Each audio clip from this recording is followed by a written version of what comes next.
కొలస్సీలు రాస్తున్నటువంటి ఈ పత్రికలో ఆధారభూతుడు ఆది సంభూతుడయ్యాడు. ఇక్కడ యేసుక్రీస్తు వారి పుట్టినరోజు ఉంది. ఆత్మగా పుట్టినటువంటి యేసుక్రీస్తు వారిని, కొత్త శరీరాన్ని, దేహాన్ని ధరించినటువంటి యేసుక్రీస్తు వారిని ఇక్కడ మనం చూడగలము. అది సంఘానికి శిరస్సుగా ఆయన జన్మించాడు. ఇది తండ్రి యొక్క అభిష్టము. సర్వ సంపూర్ణత ఆయనలో నివసించాలని, అది అదృశ్యమైనవా దృశ్యమైనవా అన్నిటిలో కూడా ఏకం చేసి మొదటిగా ఆయన జన్మించాడు. ఈ జన్మ కావాలి, ఈ జన్మ కొరకు నువ్వు మరలా నేను తల్లి గర్భంలోకి వెళ్ళాలా అంటాడు నికోదేము. నువ్వు ఇశ్రాయేలు ప్రజలకు బోధకుడు అయి ఉండి నీకు తెలియదా అంటున్నాడు ఆయన. అంటే ఇశ్రాయేలుకు బోధకుడికి ముందే తెలియాలి అది. మరి నేటి బోధకులకు కూడా ఏం తెలిసింది? ఇశ్రాయేల్ బోధకుడు అయినా తెలియదా నీకని చెప్పి దేవుడు ఎంత గట్టిగా ఆయన్ని అంటున్నాడో అది. ఏమంటాడంటే శరీరం మూలంగా రాస్తుంటే యేసు ఇట్లా నేను నీవు ఇశ్రాయేలుకు బోధకుడు అయి ఉండి వీటిని ఎరగవా. 10వ వచనం, 3వ అధ్యాయం 10వ వచనం యోహాను సువార్త. యేసు ఇట్లా నేను నీవు ఇశ్రాయేలునకు బోధకుడు అయి ఉండి వీటిని ఎరగవా. ఎవరైనా? సృష్టికర్త దేవుడు. దీన్ని నియమించింది దేనికి? ఇశ్రాయేలుకు బోధకుడిగా. నీకు బోధకుడు అయి ఉండి నీకు తెలియదా? ఎరగవా? నువ్వు ఎరగనప్పుడు నువ్వు ఎందుకు నాకు ఎవరికి బోధకుడివి?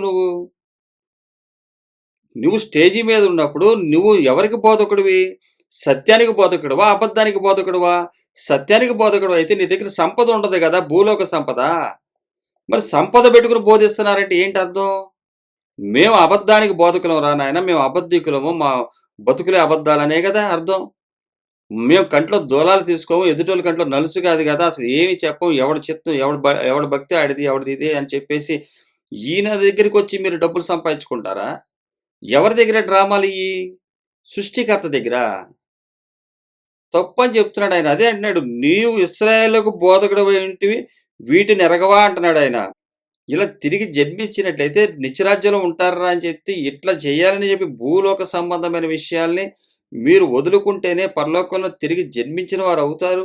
ఈ విధమైనటువంటి సిద్ధపాటు మీకు కలిగి ఉండాలని చెబుతుంటే భూ సంబంధ విషయాలు చేయమంటే చేయనప్పుడు ఇంక నీకు పరలోక రాజ్య విషయాలు నీకేం చెప్తానంటున్నాడు. అందుకనే పౌలు గారు కొలసీలకు వివరంగా చెప్తున్నాడు, మీరు ఎట్టి పరిస్థితిలో క్రిస్మస్లు చేసేవాళ్ళు వస్తారు, పుట్టినరోజులు చేసేవాళ్ళు వస్తారు, రకరకాల పుట్టినరోజులు, అందరే పుట్టినరోజులు, పెళ్లి రోజులు ప్రతిరోజు చేసుకునేవాళ్ళు వస్తారు. జాగ్రత్త. ఆయనలో మీరు ఇప్పుడు ఏమై ఉన్నారంటే ఆయన తగినట్టుగా నడుచుకోవాలి మీరు. అందుకనే 9వ అధ్యాయము కొలసీలు రాసిన పత్రిక 9, 12 వచనాల్లో ఈ మాట ఉంటుంది, ఆయనకు తగినట్టుగా నడుచుకున్న వాళ్ళని. ఆయనకు తగినట్టుగా నడుచుకోవాలి. అలాగే పునాది మీద నుంచి తొలగిపోకూడదు. ఆయన ఎలాగా సంఘానికి శిరస్సు అయి ఉన్నాడు. శిరస్సును హత్తుకుని ఉండాలి. శిరస్సుని హత్తుకోలేని వాడు లోకాన్ని హత్తుకున్నవాడు మీ డబ్బులను దొంగిలిస్తాడు, మీ యొక్క బహుమానాలను దొంగిలిస్తాడు, మిమ్మల్ని పాడు చేస్తాడు. వాడు నా సేవకుడు కాదు.